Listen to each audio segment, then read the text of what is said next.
Sir నమస్కారం sir. నమస్తే అండి. సార్ డైరెక్టర్ పారంజిత్ గారు రీసెంట్ గా తంగాల్ సినిమాతో మంచి హిట్ అయితే అందుకున్నారు. అయితే అతను ఒక ఇంటర్వ్యూలో చెప్తున్నారు, తనని అంటరాని వాడిగా చూసేవారు, తన చిన్నతనంలో సహపంక్తిలో కూర్చొనిచ్చేవారు కాదు, లేపేసేవారు మధ్యలోనే, ఆయన ఎక్కడికి షాప్లోకి వెళ్ళి డబ్బులు ఇచ్చినా తీసి మొహం మీద కొట్టేసేవారు, ఇటువంటివన్నీ కూడా చెప్తున్నారు. సో ఆయన చిన్నతనంలో ఫేస్ చేసిన ఇటువంటి సంఘటనలు ఆయన సినిమా ధోరణి కూడా ఉంటుంది అన్నట్టుగా మాట్లాడుతున్నారు. సార్ ఏం చెప్తారు ఆయన స్టోరీ గురించి మీరు? అంటే ఆయన స్టోరీ గురించి మనం చెప్పేది ఏముందంటే, ఆయన అనుభవాలు ఆయన చెప్పుకున్నాడు.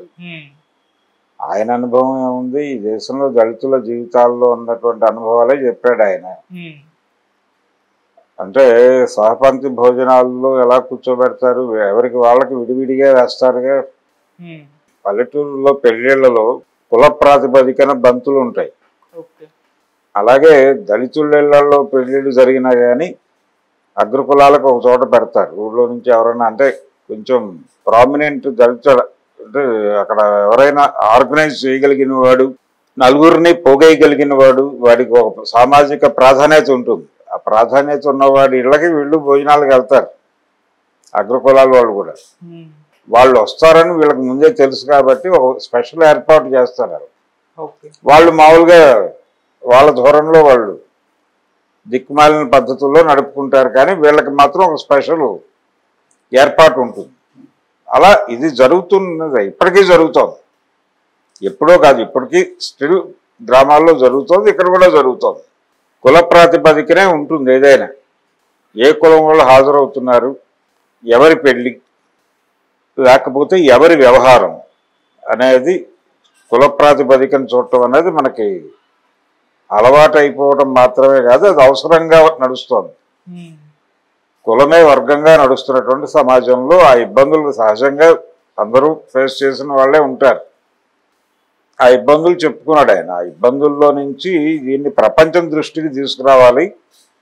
ఈ ఇబ్బందుల ద్వారా తమ మనస్సులు పొందుతున్నటువంటి ఆవేదనని ప్రపంచం దృష్టికి తీసుకురావడం కోసం ఆయన ఒక కళారూపాన్ని ఎంచుకున్నాడు.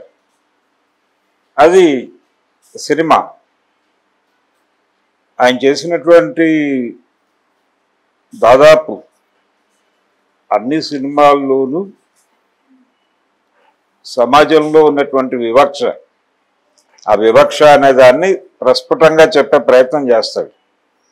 కబాలీలో చెప్పాడు, కాలాలో చెప్పాడు.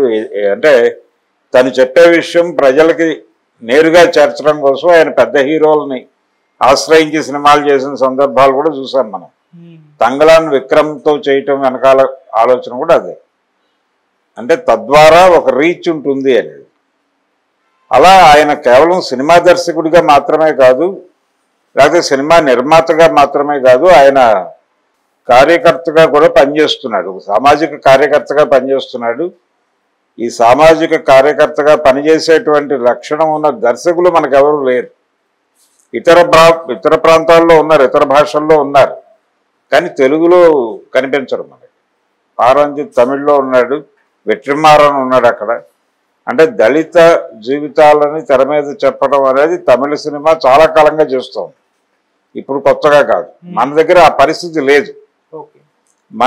మన దర్శకులు వర్గస్పృహ అనే పేరుతో ఇక్కడ కుల ప్రభావాన్ని తగ్గిస్తారు, కులపరమైన అణిచివేతను తగ్గిస్తారు. అసలు కులం గురించి మాట్లాడటమే తప్పు అనేటువంటి ధోరణిలో నడుస్తుంది ఇక్కడ. ఈ క్రమంలో ప్రోగ్రెసివ్ అంటే ఒక ఎర్ర కండువా భుజాన్ని వేసుకుని ఇంటి మీద ఎర్ర జెండా ఎగరేసుకునే రచయితలు కూడా తెలుగు సినిమాల్లో యాంటీ రిజర్వేషన్ సన్నివేశాన్ని చాలా అలవోకగా తమ సినిమాలో జొప్పించినటువంటి సందర్భం మనకు తెలుసు. ఈ చదువులు మాకొద్దున ఒక సినిమా ఉంది.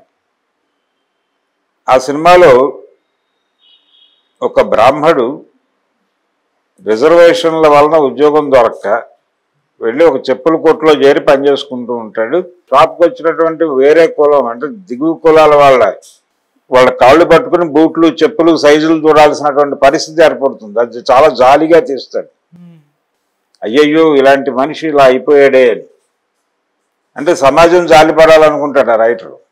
తప్పేముంది దానిలో? వాళ్ళు చేస్తున్నప్పుడు ఏం చేయడానికి ఏముంది? ఈయన మనిషే కదా, ఈ బ్రాహ్మడు మనిషే, ఆ దళితుడు మనిషే, ఆ ఉద్యోగం పొందిన దళితుడు మనిషే. ఈ మధ్య సినిమా చూసాం మనం, కమిటీ కుర్రాళ్ళు. దాంట్లో రిజర్వేషన్ల వలన ఉద్యోగాలు రావడం లేదు పై కులాల వాళ్ళకి అనే ఆవేదన బలంగా ఎక్స్ప్రెస్ చేశారుగా తెర మీద. ఇది ఒక రాంగ్ నోషన్ లో జరిగేటువంటి ఆర్గ్యుమెంట్. ప్రతిభ ఉన్న వారికి ఉద్యోగాలు కరువైపోతున్నాయి రిజర్వేషన్ల వలన అని. రిజర్వేషన్లు లేకపోతే వాళ్ళ ప్రతిభ ఏమైపోవాలి? వాళ్ళు నేరుగా ఏది తెచ్చుకోలేరు కదా, కొనుక్కునే పరిస్థితి వాళ్ళకు ఉండదు. అవకాశాలు, మీకు అవకాశాలు కొనుక్కునే అవకాశం ఉంది.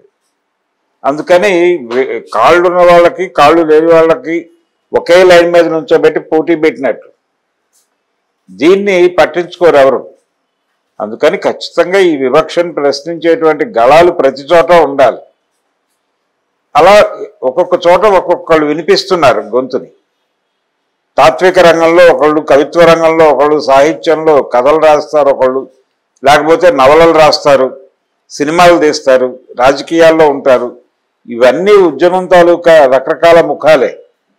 అట్లా పారంజిత్ సినిమా దర్శకుడిగా మాత్రమే కాదు, సామాజిక కార్యకర్తగా, సామాజిక అధ్యయనశీలిగా, సమాజంలో అట్టడుగు పొరల్లో జరుగుతున్నటువంటి మ్యానిపులేషన్స్ ఏమిటి, జరుగుతూ వచ్చినటువంటి క్రమం ఏమిటి అనేది అర్థం చేసుకోవటానికి నిరంతరం స్టడీ చేస్తాడు.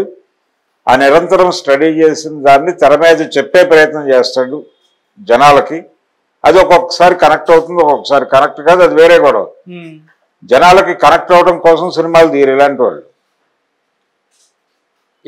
ఇలా తమ సిద్ధాంతాలని, తమ రాజకీయ అభిప్రాయాలని, సమాజం పట్ల తమకున్న అవగాహనని సినిమాల్లో చెప్పుకోవటం అనేది చాలా మంది దర్శకులు చేస్తారు. ఈవెన్ ఎన్టీ రామారావు గారు కూడా చేశాడు. ఆయన డైరెక్షన్ చేసిన సినిమాల్లో ఆయన కూడా సమాజం పట్ల తనకున్నటువంటి అవగాహనని చెప్పే ప్రయత్నం చేశాడు. ఇలా ప్రతి ఒక్క డైరెక్టరు చేస్తాడు. తన సినిమాలు ఇలా ఉండటానికి కారణం ఏమిటి అంటే తన జీవితం అలా ఉందని చెప్పాడు. నా జీవితం నుంచి నాకు ప్రపంచం ఇలా అర్థమైందనే సినిమా చేస్తున్నాను. అర్థం కాని దాన్ని ఎలా తీస్తాను? ప్రతి విషయంలోనూ ఆయన దాన్ని వెతుకుతాడు, ఇక్కడ ఏదైనా వివక్ష ఉందా అని. అది ట్రేస్ అయిపోతే దాన్ని వదిలిపెట్టాడు, దాని మీద మాట్లాడతాడు. అది నేరుగా మీడియాతో మాట్లాడతాడా, గొడవ చేస్తాడా, రోడ్డు మీదకి వెళ్ళి ధర్నాలు చేస్తాడా అనేది కాదు. ఇంకొక ఆర్గనైజేషన్తో లేకపోతే ఇంకా దేంతోనన్నా ముడిపడి ఆ విషయాన్ని ప్రపంచానికి ఏదో రకంగా చెప్పాలనుకుంటాడు అతను. ఆ చెప్పాలనుకున్న ఫలితమే అతను తీసిన సినిమాలన్నీ. అది రజనీకాంత్తో చేసినటువంటి కాలా కబాలి ఏదైనా కావచ్చు కాక ఆయన చెప్పే టోన్లో మార్పు ఉండదు. ఆ టోన్ ప్రాపర్గానే ఉంటుంది. ఆ టోన్ ప్రాపర్గా ఉండటం అనేది ఈయనలో కనిపిస్తుంది, వెట్రిమారంలో కూడా కనిపిస్తుంది. వీళ్ళు ఒక పర్పస్గా చూస్తారు సినిమాని. సినిమాకు వాళ్ళకు ఒక పర్పస్, ప్రపంచానికి కాదు. అది వ్యాపారం కావచ్చు, ఇంకోటి కావచ్చు, ఇంకేదైనా కావచ్చు, కానీ వాళ్ళకి కాదు. అందుకని పారంజిత్ సినిమాలు డిఫరెంట్గా ఉంటాయి. అతను దళితుడు, అతని కష్టాలు అతనికి ఉన్నాయి, అతని బ్యాగేజ్ అతనికి ఉంది, అతని అనుభవాలు అతనికి ఉన్నాయి. ఆ అనుభవాల నేపథ్యంలోనే ఏ విషయాన్నైనా జడ్జి చేస్తారు. ఆ జడ్జిమెంట్నే ఆయన సినిమాలుగా తీస్తాడు. అందుకని అలా మాట్లాడటం తప్పేం కాదు. ఆయన ధోరణిలో ఆయన చెప్పాడు విషయం అంతే. Okay sir, thank you so much sir. Thank you.